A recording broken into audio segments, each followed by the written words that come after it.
இந்த வாட்டி இவங்க பிரீமியர் லீக் வின் பண்ணுவாங்களா மாட்டாங்களா? நீங்க என்ன நினைக்கிறீங்க? கீழே கமெண்ட்ஸ்ல சொல்லுங்க. வினிசியஸ் ஜூனியர் எப்போ ஆசம் வரும்னு கேட்டதுக்கு அவர் கொடுத்த ரியாக்ஷன் இருக்கு பாருங்க. ரியல் மேட்ரிட் ஃபேன்ஸே ஷாக் ஆயிடுவாங்க. நம்ம விநாயகர் ஜூனியர் இன்னும் வெக்கேஷன் வரவே இல்லை. ஆனா ரியல் மேட்ரிட் அவங்க ப்ரீ சீசன் ஆரம்பிச்சு வேற லெவலில் போயின்னு இருக்காங்க. ஆனா இன்னும் இவர் கேர்ள் ஃபிரெண்ட் கூட குஜாலாவா இருக்கிறாரு. அப்புறம் அந்த சைடு பாத்தீங்கன்னா ஆர்சனல் வந்து கொஞ்சம் வேற லெவலான டீமா மாறிட்டு வராங்க. அன்ஸ்டாப்பபிளா ஏன் அப்படி சொல்றேன்னு பாத்தீங்கன்னா ஜிரோனா டீமை வந்து போட்டு போந்துட்டாங்க.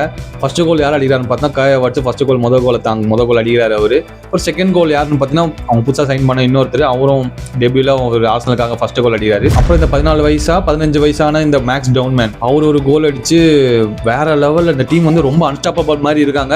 ஆனாலும் இந்த டீம் வினிசியஸ் ஜூனியர் ஆட் ஆனா என்ன ஆகும்னு நினைச்சு பாருங்க. போன சீசன் அவங்க எப்படியோ அந்த டிஃபென்சிவ் லெவல் டாக்டிக்ஸை வச்சு அவங்க பிரீமியர் லீக் கப்பை ஜெயிச்சிருக்கலாம். ஆனா அந்த போன பிரீமியர் லீக் பாத்தீங்கன்னா தெரிஞ்சோம் அவங்க ஜெயிப்பாங்களா மாட்டாங்களா.